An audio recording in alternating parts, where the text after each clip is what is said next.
السلام علیکم۔ کیسے ہیں آپ سب؟ یقیناً آپ سب خیریت سے ہوں گے۔ اردو کی جماعت میں خوش آمدید۔ آج ہمارا جو عنوان ہے وہ ہے محاورات۔ یقیناً آپ نے پہلے بھی جماعت میں محاورات کے بارے میں پڑھا ہے اور اس کے بارے میں جانتے ہوں گے۔ آئیے آج ہم نئے محاورات جانتے ہیں، ان کے معنی جاننے کی کوشش کرتے ہیں۔ سب سے پہلے ہم دوبارہ ایک دفعہ دہرا لیتے ہیں کہ محاورات کسے کہتے ہیں۔ محاورات کیا ہیں؟ محاورات الفاظ کا ایسا مجموعہ ہے جو بول چال میں اپنے حقیقی معنوں کے بجائے مجازی یا غیر حقیقی معنوں میں استعمال کیے جاتے ہیں، محاورات کہلاتے ہیں۔ یعنی محاورات الفاظ کا ایسا مجموعہ ہے جو بول چال میں اپنے حقیقی معنی یعنی جو اصل معنی اس کے بجائے غیر حقیقی یا مجازی معنوں میں استعمال کیے جاتے ہیں۔ یعنی محاورے میں اصل معنی نہیں لی جاتے بلکہ دوسرے معنی استعمال کیے جاتے ہیں۔ جیسے آپ یہاں پہ ایک محاورہ دیا گیا ہے، آسمان سے باتیں کرنا۔ اب آسمان سے باتیں کرنا کے ہم حقیقی معنی اگر لیں گے تو کیا ہوگا؟ آسمان سے بات چیت کرنا۔ اب یہاں پر آسمان سے باتیں کرنا کے غیر حقیقی معنی لیے گئے ہیں، یعنی اس کے معنی ہیں بہت زیادہ اونچا جانا۔ یعنی آپ دیکھ رہے ہیں تصویر میں بہت زیادہ اونچا اڑنا جو ہے وہ آسمان سے باتیں کرنا کے معنی ہیں جو غیر حقیقی ہیں۔ اور ہم اکثر اگر ہم سوچیں تو کیا ہم آسمان سے باتیں کر سکتے ہیں؟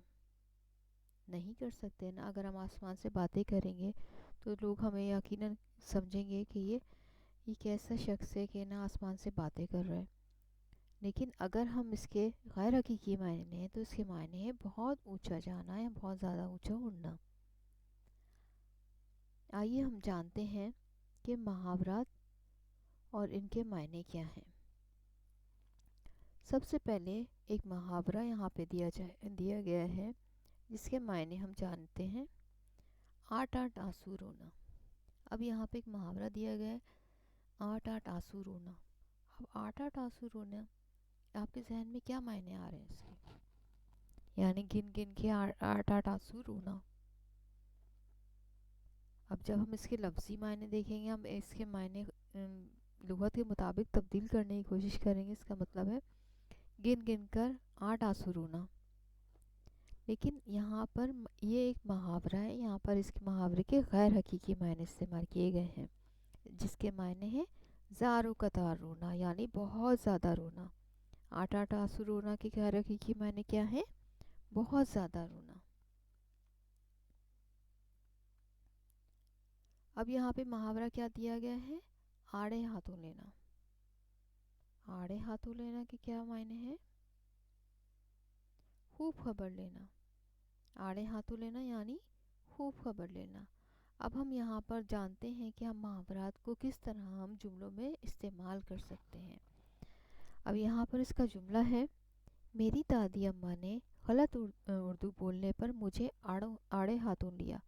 یقیناً جب آپ غلط اردو بولتے ہیں تو آپ کو کوئی نہ کوئی ٹوکتا ہوگا اور آپ کو آپ کی اردو درست کرواتا ہوگا۔ تو یہاں پہ کیا جملہ بنایا گیا آڑے ہاتھوں لینے کا؟ یعنی میری دادی اماں نے غلط اردو بولنے پر مجھے آڑے ہاتھوں لیا، یعنی میری خوب خبر لی۔ آئیے ہم دوسرا جانتے ہیں۔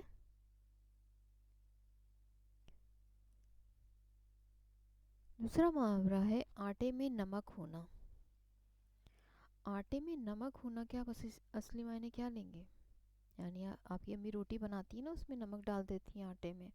ہم تو اصل معنی اگر لیں گے تو یہی ہوں گے، لیکن یہاں پہ یقیناً یہ ایک محاورہ ہے۔ محاورے کے ہم غیر حقیقی معنی لیں گے تو اس کے معنی کیا ہوں گے؟ بہت تھوڑا ہونا۔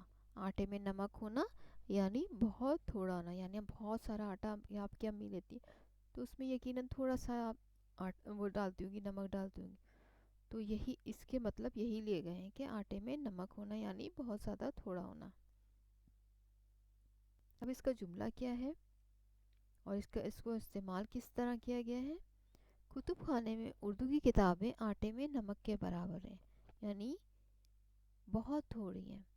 کتب خانے یعنی لائبریری میں اردو کی کتابیں آٹے میں نمک کے برابر ہیں، یعنی لائبریری میں اردو کی کتابیں بہت تھوڑی ہیں. اب یہاں پر آٹے میں نمک ہونا یعنی بہت تھوڑا ہونا، اس کو جملے میں استعمال کیا گیا ہے. آئیے ہم آگے جانتے ہیں.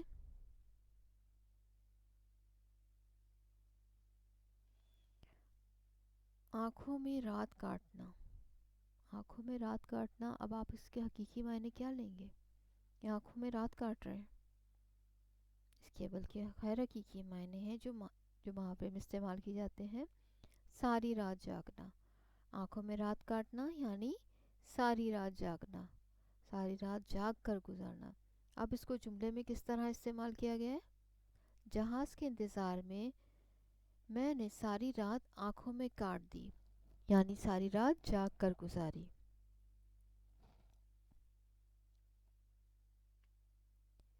اب یہاں پر محاورہ ہے آؤ بھگت کرنا. آؤ بھگت، اس کے معنی ہیں خاطر مدارات کرنا. یعنی جب کوئی آپ کے گھر مہمان آتا ہوگا نا، تو آپ اس کی آؤ بھگت کرتے ہوں گے، اس کی خاطر مدارات کرتے ہوں گے. اب یہاں پر اس کو جملے میں کس طرح استعمال کیا گیا ہے؟ ہمارے معاشرے میں مہمان کی بہت آؤ بھگت کی جاتی ہے. یعنی ہمارے جو معاشرہ ہے، معاشرہ کس سے بنتا ہے؟ لوگوں سے مل کر بنتا ہے. اور معاشرے میں کیا ہوتا ہے؟ تمام افراد شامل ہوتے ہیں، یعنی پاکستان میں رہنے والے تمام افراد جو ہیں وہ بہت مہمان نواز ہیں. جب بھی ان کے گھر کوئی مہمان آتا ہے تو اس کی خوب آؤ بھگت کرتے ہیں، یعنی خاطر مدارات کرتے ہیں. یقیناً آپ کے گھر میں بھی کوئی مہمان آتا ہوگا تو ہم آپ کے بڑے جو ہیں، جو گھر میں رہتے ہیں، ان کی بہت خاطر مدارات کرتے ہوں گے. یہ اس کے معنی یہ لیے گئے ہیں. آئیے آگے جاتے ہیں. نیا محاورہ. محاورہ ہے آپا دھاپی کرنا. آپا دھاپی کرنا، کبھی یہ آپا دھاپی یہ لفظ آپ نے سنا ہے؟ جی، اس کے معنی ہیں اپنی اپنی فکر ہونا، یعنی دوسروں کو نہ دیکھنا، بس اپنی ہی فکر کرنا. اب یہاں پر جملہ بنایا گیا ہے جب اسکول میں چھٹی ہوتی ہے تو سب آپا دھاپی کرنے لگتے ہیں، یعنی سب کو اپنے گھر جانے کی فکر ہوتی ہے، ایک دوسرے کی کوئی نہیں سوچتا. اب یہاں پہ آپا دھاپی کو ہم نے معنی لیے اپنی اپنی فکر کرنا، اور جب اسکول میں چھٹی ہوتی ہے تو سب آپا دھاپی کرنے لگتے ہیں، یعنی اپنی فکر کرنے لگتے ہیں. اب یہاں پہ محاورہ ہے آپے سے باہر ہونا. آپے سے باہر ہونا یعنی غصہ ضبط نہ کر سکنا. یعنی اکثر یہ ہوتا ہے کہ کوئی ایسی غلط بات جو آپ کو بری لگ رہی ہو تو آپ کو دیکھ کر غصہ آ جاتا ہے، تو آپ بعض وقت ضبط نہیں کر پاتے. تو یہاں پہ کیا ہوتا ہے؟ آپے سے باہر ہونا. یہ محاورہ استعمال ہوتا ہے. اب اس کو جملے میں کس طرح استعمال کیا گیا؟ ہمارے ہاں لوگ معمولی باتوں پر آپے سے باہر ہو جاتے ہیں. آپ نے اکثر لوگوں کو دیکھا ہوگا، روڈوں پہ ذرا سی ایک گاڑی سے ٹکر ہو جاتی ہے تو وہ اپنا غصہ ضبط نہیں کر پاتے ہیں اور لڑنا شروع کر دیتے ہیں. تو یہ آپے سے باہر ہونا، یہ محاورہ لیا جاتا ہے اس کے لیے. آئیے آگے جانتے ہیں. اب پہلے ہم نے محاورے کا استعمال معنی کی مدد سے دیکھا. اب اس کے بعد ہم نے جملوں میں استعمال کر کے دیکھا. اب یہاں پہ جو ہے ہم محاورے کا استعمال تصاویر کی مدد سے دیکھیں گے. اب یہاں پہ محاورہ دیا گیا گھوڑے بیچ کر سونا. کبھی آپ نے سوچا ہے کہ اس کے اصل معنی کیا ہوں گے؟ اصل معنی ہوں گے کہ گھوڑے بیچ کر سونے، یعنی گھوڑوں کو بیچ کر سو گئے. لیکن محاورے میں ہمیشہ دوسرے معنی لیے جاتے ہیں. اس کے غیر حقیقی معنی کیا ہے؟ بہت گہری اور بے فکری کی نیند سونا. یعنی ایسی بہت گہری اور بے فکری کی نیند سونا، یعنی آپ کو کوئی خبر نہ ہونا کہ نا کیا ہو رہا ہے اور آپ بے خبر ہو کر سو رہے ہیں.